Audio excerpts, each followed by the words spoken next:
Olá, pessoal! Estamos mais uma vez aqui num vídeo de apoio, um vídeo complementar que nós realizamos. Hoje estou eu, a Mari, a Tabata, que a gente vai se apresentar já já, e essa é uma conversa onde nós vamos apresentar um pouquinho, né, de boas práticas, de vivência, da experiência dessa professora, da Tabata, para compartilharmos com vocês. Bom, meu nome é Lilian, sou PCNP dos anos finais de língua portuguesa, estou aqui com a minha amiga Mari. Oi, pessoal, tudo bem com vocês? Eu sou a PCNP de projetos, responsável também pelos componentes do Inova. E como o nosso diálogo vai atravessar o projeto de vida, então é um prazer estar aqui conversando com vocês. Tabata? Olá, todo mundo, prazer. Eu sou a Tabata, aqui de Suzano. Eu sou professora, educadora, cineasta, artista e tudo que der aí para fazer. Agora vocês já sacaram por que a gente está com a Tabata aqui, né? A Tabata, gente, ela foi minha aluna. Vocês se lembram no vídeo que nós fizemos com o Gabriel? Então, a Tabata, ela fazia parte daquele grupo, né? Um grupo muito bom, muito produtivo, ó, aqui no meu coração. E eu achei muito bacana a biodata dela, a trajetória dela. A gente tem conversado, a gente acompanha ela nas redes sociais e a gente vai vendo, né, as etapas, os processos pelos quais ela vai passando, e nós achamos muito produtivo contar aqui para vocês como ela tem experienciado esse trabalho com arte, com o cinema, que ela vai contar um pouquinho mais para a gente, e também as interlocuções com essas outras componentes curriculares, que é a língua portuguesa e projeto de vida. Bom, Mari, vamos apresentar o trabalho, né? A história da Tabata? Vamos sim. Então, agora eu vou ler aqui a biodata para vocês conhecerem um pouquinho melhor a trajetória acadêmica e profissional dela. Tá aparecendo aí para vocês a foto? Assim, tá. Assim. Tá? Maravilhosa. Então, não é? Com esse quadro lindo, tudo perfeito aqui. Então, esse a Tabata quadro é você, né, Tabata? Oi? Neste quadro é você de costas, né? Sou eu, você viu? E esse quadro agora faz parte do acervo da cidade de Suzano. A Secretaria de Cultura fez uma ação que eles adquiriram algumas coisas e esse quadro faz parte daqui da cidade de Suzano agora. Nossa! Chique, né? Maravilhoso! Bom, então vamos conhecer aqui essa trajetória tão linda da Tabata. Ela é licenciada em Artes Visuais e mestranda em Arte e Educação pelo Unesp. É artista visual e educadora e cineasta. Integra o Lentes Periféricas, coletivo que utiliza o audiovisual como ferramenta de arte e crítica social, onde dirigiu o curto experimental Enveredo, em 2018, que foi selecionado no 30º Festival Internacional de Curtas-Metragens de São Paulo. Dirigiu o longa Que os Olhos Ruínas Não Te Enxerguem, 2019. Foi vencedor do prêmio de melhor longa-metragem. Opa, peraí que... Deixa eu encontrar. Logo abaixo da Isso. Vencedor do prêmio de melhor longa-metragem pelo júri oficial e crítica do 13º Festival Rainbow, em Fortaleza, além de selecionado para o 27º Festival Mico Brasil de Cultura da Diversidade, no 21º Festival do Rio e no 5º Festival Internacional de Cinema da Diversidade Sexual de Gênero de Goiás. Além disso, dirigiu e produziu o curta Recebo Visitas Todos os Dias, 2020, que faz parte da série documental chamada 40 Metros Quadrados, 2020, produzida e disponível no stream da Globoplay. O coletivo Lentes Periféricas foi formado em 2014 por jovens interessados em utilizar a linguagem como ferramenta de arte e crítica social. O coletivo se propõe a abordar diferentes temas acerca das periferias e de corpos periféricos comuns às relações de seus próprios integrantes, além de contribuir com a produção cultural independente. Em sua pesquisa acadêmica, a Tabata investiga o uso do cinema documentário nas escolas públicas como dispositivo de ensino e aprendizagem, a fim de aproximar, através da prática, a linguagem do cinema na vida dos alunos. Ela está produzindo um documentário com os estudantes sobre suas vidas, na escola em que atua como professora de artes no ensino regular da cidade de Ferraz de Vasconcelos, em São Paulo. E a previsão do lançamento desse filme é o final de 2022. Desde 2016, trabalha como mediadora em instituições culturais como o SESC São Paulo, SESI, e o MAB-FAAP, na qual realiza visitas educativas dentro de exposições artísticas. Ela ministrou o curso de Arte Contemporânea dentro da escola pública, no Museu de Arte Brasileiro, MAB, da FAAP, para professores da rede municipal de São Paulo. Então, depois dessa super apresentação aqui, Tabata, eu gostaria muito que você comentasse um pouquinho sobre a sua trajetória, a sua relação com a escola pública e como foi esse seu despertar para a arte. Muito bem, muito obrigada. Já começo agradecendo o convite. Para mim é muito, muito feliz estar aqui com vocês. A Lilian foi minha professora, ela é minha professora, né? Porque uma vez professora, acho que para sempre está com esse elo. E a Mari é uma pessoa muito especial que eu conheci nesse rolê de arte da cidade de Suzano, que eu faço questão de começar dizendo que a gente tem muitos artistas na cidade, muitos encontros de arte na cidade, e eu conheci a Mari lá. E é muito importante estar aqui falando com vocês, professores da rede, porque também sou professora. Atualmente eu atuo na escola pública na cidade de Ferraz, né? Estou dando aula para o Fundi 2 lá. E eu sou cria de tudo que é público, né? Desde a saúde pública até todas as coisas públicas eu fui cria. E a arte, ela entrou nesse lugar para mim. Eu, desde pequena, eu morava nos prédios da CDHU lá em São Paulo, na periferia da Zona Leste, e tinha um centro comunitário onde eu me aproximei com a arte, assim. Lá no centro comunitário, ele acabava sendo quase uma creche das crianças, né? E ele cumpria essa função social de abrigar os jovens que estavam lá, que os pais estavam trabalhando, e para não ficar na rua, né, a gente ia para o centro comunitário, pintar pano de prato, fazer todas essas coisas, e lá eu me encantei com a arte, já no meus, sei lá, dos meus 5 aos 10 anos.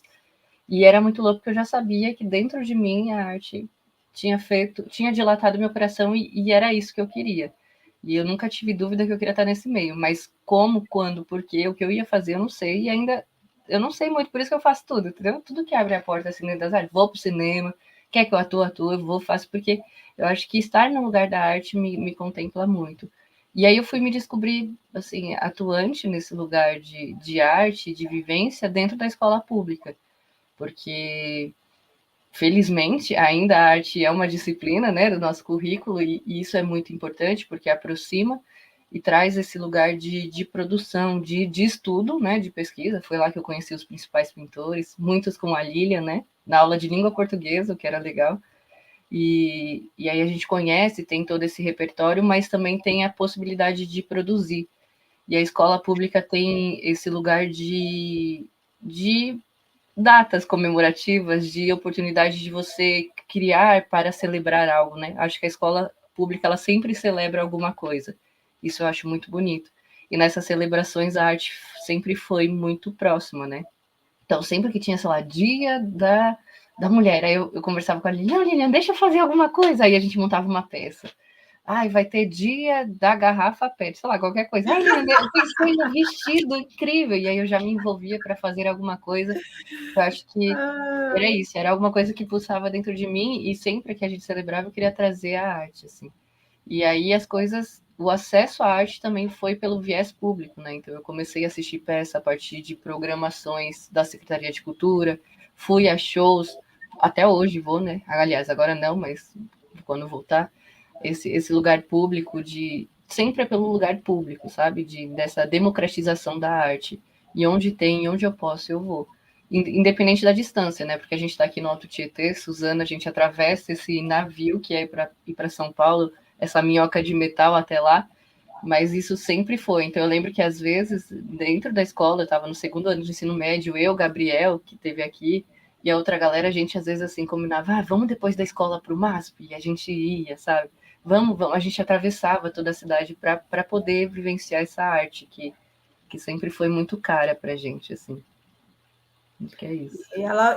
E como você disse, né, ela faz muito parte desse processo de construção de identidade, né? Eu acho que a gente é um livro que nós lemos, é uma obra de arte que a gente observa, e a gente vai se identificando, né? Vai se construindo a partir daquela leitura, da compreensão da visão do outro.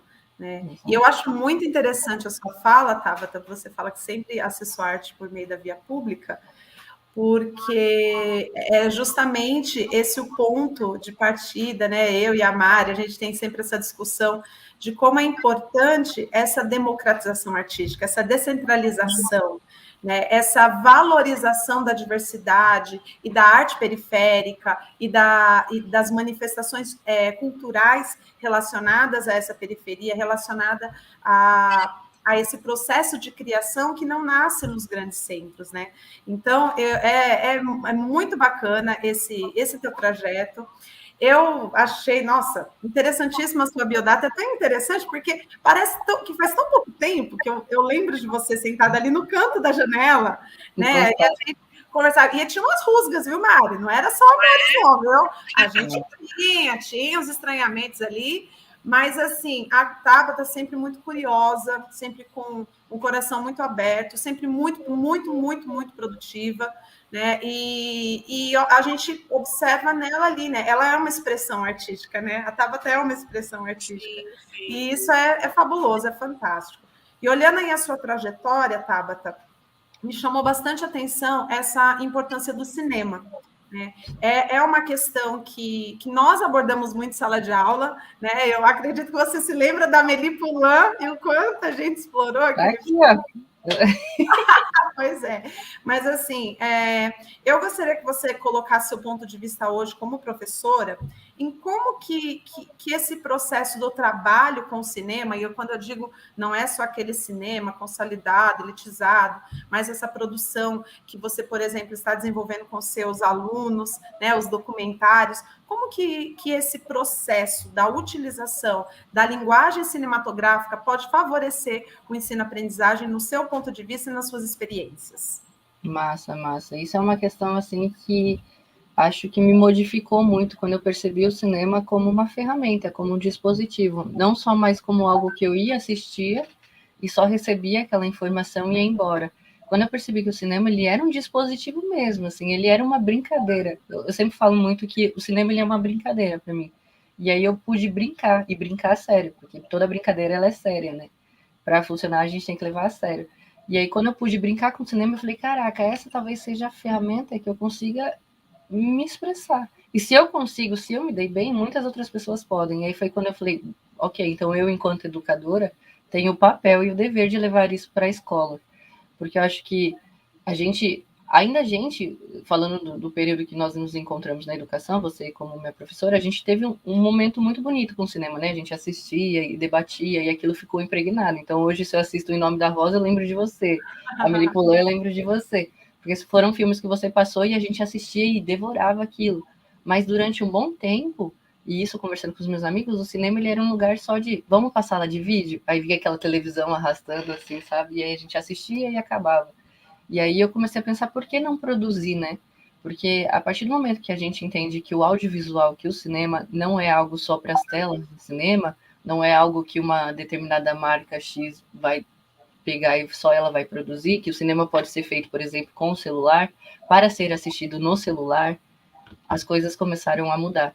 E aí foi quando eu percebi que eu preciso levar essa linguagem para a escola para que possam se desenvolver outras ações, além desse contato com a linguagem artística. Porque vocês vão ver que a todo momento que eu falar relacionado à arte, assim, é como se é uma paixão mesmo, assim, parece que eu estou falando de alguém que eu amo, porque é uma coisa que eu acredito, que me toca. E aí eu fui descobrir no cinema, nessa linguagem artística, que essa possibilidade de montar e de se olhar nesse processo, ela é gigante. E aí o que eu estou querendo dizer com tudo isso? Eu acredito muito que o cinema, quando a gente leva na prática, a gente consegue... eu estou colocando eu junto dos alunos, né, dos estudantes, porque daí ali eu deixo de ser a professora nunca fui e nem quero ser aquela professora detentora do conhecimento, mas aqui vivencia o processo com eles. Nós a partir do cinema, conseguimos nos conectar às nossas histórias. Por isso que eu escolhi o gênero documentário, né? Porque o documentário, ele existe uma pesquisa. Todo documentário, ele é resultado de uma pesquisa, de um olhar. E a escola é o lugar da pesquisa, né? De você aguçar a curiosidade, de você ir atrás de algo e de se contar algo. Quando a gente está numa aula de língua portuguesa, a gente está contando alguma coisa. De matemática, a gente está contando alguma coisa. E aí o documentário, ele tem esse lugar de você contar as coisas, de você pesquisar e de olhar. E aí quando a gente leva isso para os estudantes, isso se reverbera num lugar assim cheio de ramificações mesmo. Pensa naquela árvore gigante que vocês já viram que tem o tronco, você fala, meu, isso daqui tem 200 anos. Para mim isso é documentário, assim, aquelas raízes fortes que saem dali, é todas as possibilidades que essa linguagem pode trazer. E aí, quando eu descobri que eu poderia levar para a academia essa pesquisa e essa vivência, foi que fez o boom na minha cabeça, assim, porque eu lembro que a gente conversava muito na época da escola, porque a Lilian foi minha professora até o 3º ano, né, do ensino médio. E aí tinha essa coisa de universidade, e eu queria ser artista, não que eu não queria ir para a academia, queria, mas eu entendia que também não era essa necessária, assim, eu já era muito aquela coisa, é arte de rua, revolucionária, anarquia, adorava.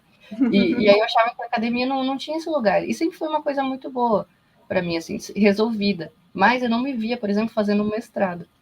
E aí, quando eu entendi que o cinema tinha essa potência, eu entendi que eu também tinha a potência de poder pensar academicamente esse processo, que é onde atualmente eu estou, né? Estou fazendo mestrado e desenvolvendo essa pesquisa junto desse filme. Esse filme, ele faz parte da minha pesquisa, né? Eu vou entregar a dissertação, mas também esse filme. Ó, loucura, será que eu vou dar conta? Não sei, mas a promessa é essa.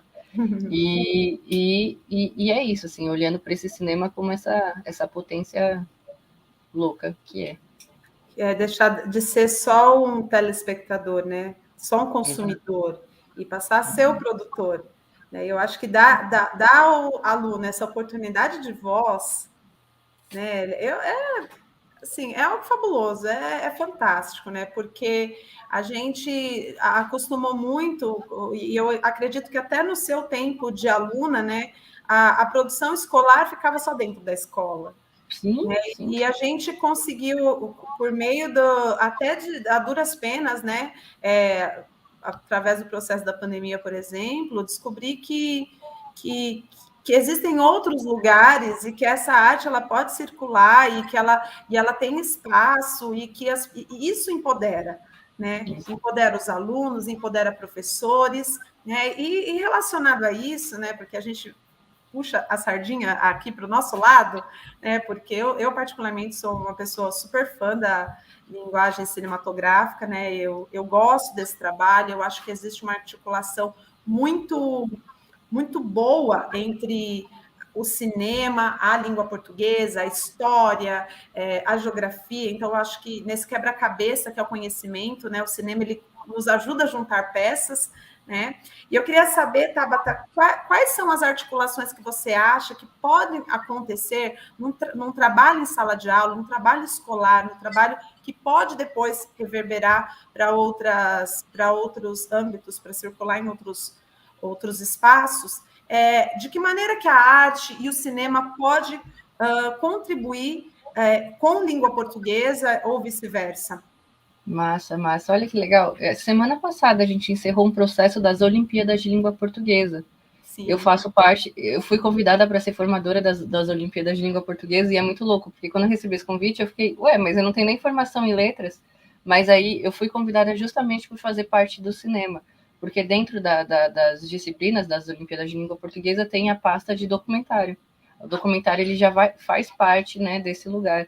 E aí a gente viveu um processo muito bonito, assim, de entender o cinema e a língua portuguesa a partir da prática. Então eu estava ali como formadora e encontrei pessoas, alunos, estudantes do Brasil todo, esse ano, infelizmente, online, mas é um processo que a gente já vem fazendo há anos, né, dessa linguagem, desse encontro, dessa pororoca de rio e mar, mas cinema e língua portuguesa, porque, na verdade, o cinema ele é uma representação humana, né, ele é uma pessoa contando alguma coisa, contando uma história, assim como a arte mas o cinema ele tem essa ideia de se contar história, de se registrar, de se documentar. E acho que é um papel muito da língua portuguesa, né? A gente existe aqui, a gente está se comunicando porque existe uma língua, porque existe um estudo, porque existe registro. E o cinema, ele está nesse lugar.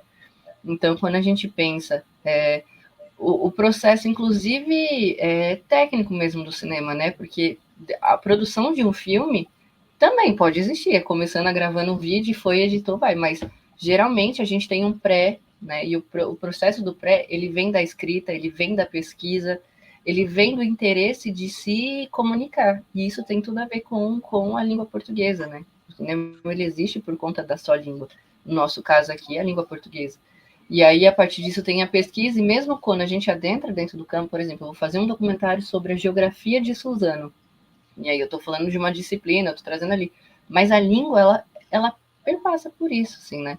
E aí eu acho muito bonito. Inclusive, quando se coloca o documentário como uma das disciplinas, né, das Olimpíadas de Língua Portuguesa, é muito no interesse de democratizar mesmo, de trazer de entender que o cinema e a língua portuguesa, eles não estão muito distantes, né? Eles estão juntos. E aí, quando a gente traz e aproxima, a gente está colocando num lugar de que não precisa ir para longe para poder, sabe, vivenciar essa arte. Não, aqui eu, enquanto ser humano, eu vivo todas essas linguagens ao mesmo tempo, assim, sabe? Então, eu acho que está nesse lugar e é muito importante mesmo. Ele vai rompe as barreiras, né? Você extrapola os limites, né? Não é até aqui é língua portuguesa, aqui é arte, aqui é história, aqui é geografia. Não, ele amarra, né? Ele vai amarrar todas essas pontas e no trabalho em sala de aula pode consolidar numa aprendizagem realmente significativa, né? Que faça sentido, que contribui para a construção da identidade do aluno, né? Além das múltiplas semioses das linguagens, das interpretações, das leituras. Eu achei muito fabuloso o seu vídeo,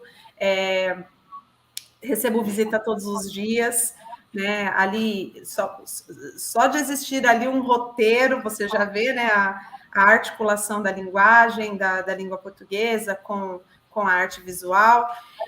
E eu achei muito interessante os ângulos, as representações, quem são essas visitas, né? O que você precisa interpretar do vídeo, do filme, para você entender que visita é essa. Então, ele já traz um estranhamento logo de início, ele já te dá aquele momento de opa, o que é isso, né? E vai exigindo de você leituras diversas. Então, é esse processo de compreensão de mundo que nosso aluno precisa, né? Essas múltiplas leituras que vão surgir através das múltiplas linguagens. E quando a gente fala, você falou aqui tanto desse processo artístico e de você explorar a arte em diversos setores da cidade e fazer parte da sua construção, da sua comunidade, por exemplo, esse instituto que você frequentava quando criança. Eu quero te fazer essa última pergunta. Quais aspectos são fundamentais para que, de fato, haja democratização das manifestações artísticas nas escolas? Você sabe que ainda existe muito da gente criar ideais, né? Ideais artísticos, figuras artísticas específicas, ou valorizar somente alguns grupos, né? E eu queria entender de você quais são as contribuições dessas manifestações artísticas populares dentro das escolas. Massa. Nossa, vem muita coisa na cabeça, assim, porque acho que você trouxe a palavra muito louca do ideal, né? Existe muito ideal na minha cabeça. O mundo ideal que, se hoje eu pudesse montar, é isso. A arte, ela ia estar em primeiro lugar. Se você ia trazer a língua portuguesa, e assim vai, né? Cada um no seu lugar. Mas eu fiquei pensando enquanto você falava isso, a cidade de Suzano, ela é muito louca, ela é muito privilegiada porque ela tem muitos artistas professores. E aí eu acho que isso é uma coisa que a gente tem que começar. Eu queria muito dizer isso, assim. A gente tem muitos artistas professores, e eu poderia citar nomes aqui. Inclusive, lembrei agora do Jorge Gilberto, que é um grande cara que esse cara, ele transforma a vida das pessoas através da arte na educação. E aí, por que eu tô falando? Eu queria falar o nome de todo mundo, né? Não ia dar ver o programa da Xuxa aqui agora.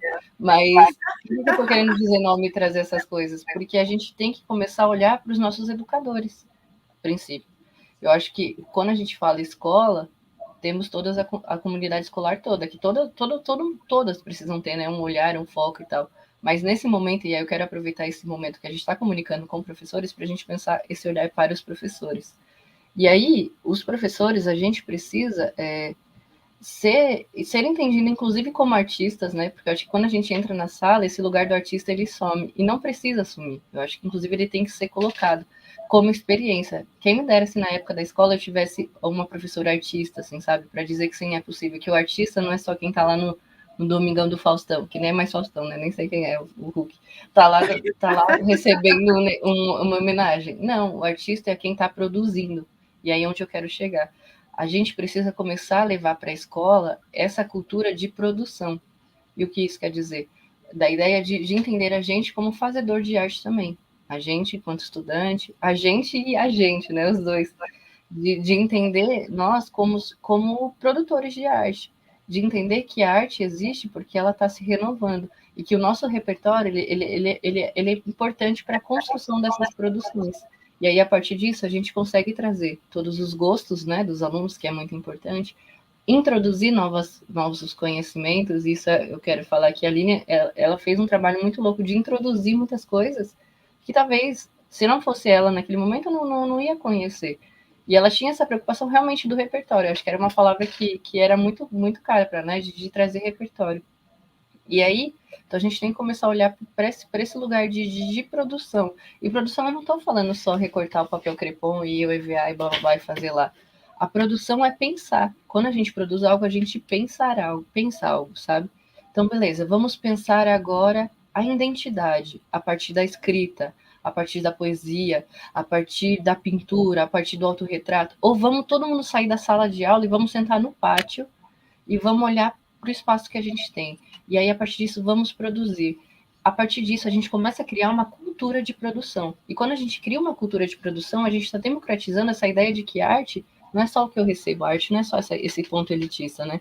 A arte é o que eu produzo, é o que o meu amigo está falando, que está produzindo, é o que os artistas de Suzano estão fazendo, é o que está acontecendo aqui e agora.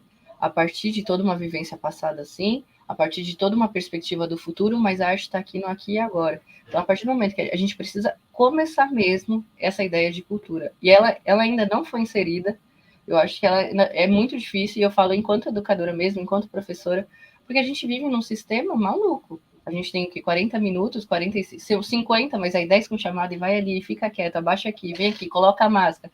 Pronto, passou metade da aula. E aí eu entrego o documento e vendo isso aqui. Então, assim, é muito louco, né? No mundo, por isso que eu falei que existem muitas ideias, porque eu poderia começar aqui no mundo ideal e falar assim, não, a gente precisa ter acesso ao não sei o quê, não sei o que. Mas na prática, não é isso. Então a gente tem que começar a entender na prática que a produção do aqui e agora é o mais importante para democratizar a arte, para que quando eu possa atravessar a cidade na minhoca de metal até lá São Paulo e entrar no MASP, entender o que está no MASP é tão incrível quanto o que está aqui na Secretaria de Cultura. Que é importante, sim, meu corpo periférico está no MASP, mas é importante meu corpo periférico ocupar espaços de arte aqui da cidade também. Por exemplo, puxando a sardinha, que inclusive foi onde eu conheci a Mari, rolava um sarau, ainda rola o sarau na galeria na cidade de Suzano, mas existem vários saraus. Inclusive, eu fui em várias escolas de Suzano fazendo sarau com a galera do literatura, né? Sacolinha e tal.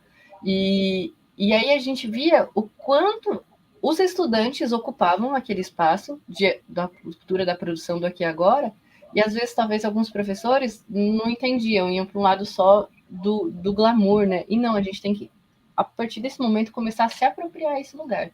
E aí sim a gente vai ter essa cultura idealizada que a gente tem. E até um pouco romântica. Democrática. Democrática. Eu queria só acrescentar, quando a Tabata vai falando, vai me trazendo muitas coisas, e vocês comentaram sobre, né, a relação entre a língua portuguesa e a produção do cinema. Eu estava pensando aqui também o quanto esse tipo de trabalho favorece o desenvolvimento das competências socioemocionais, né? Porque o que é, né, o produzir, o apreciar, o sentir a arte. E esse tipo de trabalho é impossível de ser feito, um trabalho individual, sozinho, ele é colaborativo, né? Então ele requer solucionar problemas, ele requer uma série de competências que então favorece assim o aspecto cognitivo, mas favorece muito o que a gente precisa tanto nesse momento, né? depois desse contexto todo, do que nós estamos vivenciando ainda.